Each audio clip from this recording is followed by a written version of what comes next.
बच्चों, let's read the question. The question says, which of the following does not give positive chromyl chloride test? Option A, CuCl2, option B, HgCl2, option C, ZnCl2, option D, C6H5NH3Cl-. So इस question को solve करने के लिए जो की concept हम use करेंगे वो है chemical properties of D block element. अब हम ये पर्टिकुलर की कॉन्सेप्ट क्यों यूज कर रहे हैं ये भी मैं एक्सप्लेन करूंगी, क्योंकि सबसे पहले क्वेश्चन में जाते हैं और देखते हैं क्रोमाइल क्लोराइड टेस्ट। अब ये क्रोमाइल क्लोराइड टेस्ट क्या होता है? ये जो क्रोमाइल क्लोराइड टेस्ट होता है ये एक टेस्ट होता है फॉर क्वालिटेटिव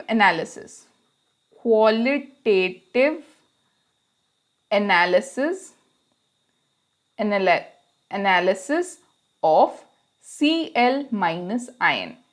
इसका लेमन्स लैंग्वेज में ये मतलब हुआ कि अगर भी किसी भी एलिमेंट में आपको Cl माइनस आयन जो है वो प्रेजेंट है किसी भी पर्टिकुलर कंपाउंड में, तो उसको डिटेक्ट करने के लिए क्रोमाइल क्लोराइड टेस्ट जो है वो यूज किया जाता है। अब इसका एक प्री कंडीशन ये है, क्योंकि Cl माइनस आयन को डिटेक्ट किया जा रहा है तो हमारा जो कंपाउंड है वो आयनिक कंपाउंड होना चाहिए, क्योंकि अगर कोवेलेंट कंपाउंड हुआ तो वो Cl माइनस आयन्स नहीं देगा, तो इसलिए हमारा जो कंपाउंड है वो आयनिक कंपाउंड होना चाहिए। तो क्रोमाइल क्लोराइड टेस्ट में होता क्या है?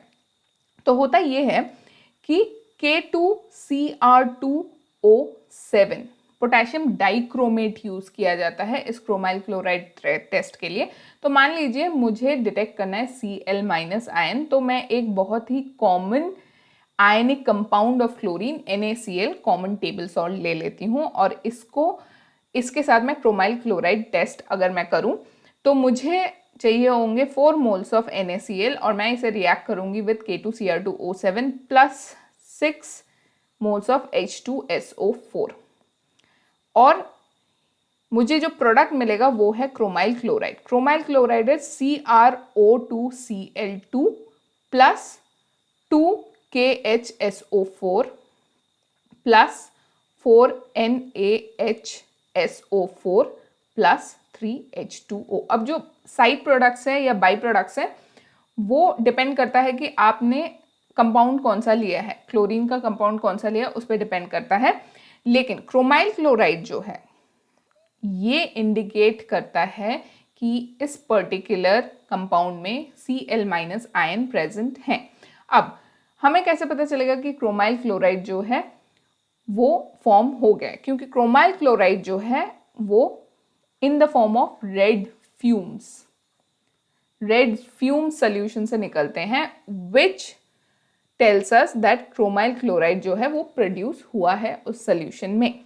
तो ये हुआ क्रोमाइल क्लोराइड टेस्ट। अब हमें जो 4 ऑप्शन दिए हैं इसमें हमें बस ये देखना है कि क्या क्लोरीन आयन प्रेजेंट है। अगर क्लोरीन आयन प्रेजेंट है कंपाउंड में तो द नेक्स्ट क्वेश्चन इज क्या ये कंपाउंड आयनिक है या कोवेलेंट है।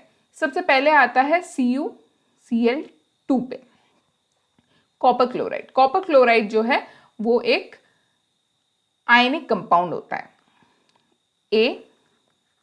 ACuCl2 आयनिक कंपाउंड, ये कंपाउंड आयनिक होता है। अब हमारे ऑप्शन सेकंड में आते हैं या ऑप्शन बी जो है वो है HgCl2। HgCl2 जो है ये एक कोवेलेंट कंपाउंड होता है, ये आयनिक कंपाउंड नहीं होता है।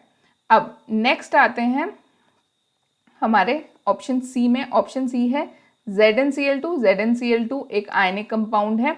And at last option D अगर हम देखें C6H5NH3Cl, सो Cl माइनस और ये जो आयन है ये पूरा का पूरा प्लस चार्ज लेगा, तो ये भी पोलर कंपाउंड ही है जिसके वजह से Cl माइनस आयन जो है वो अवेलेबल होगा।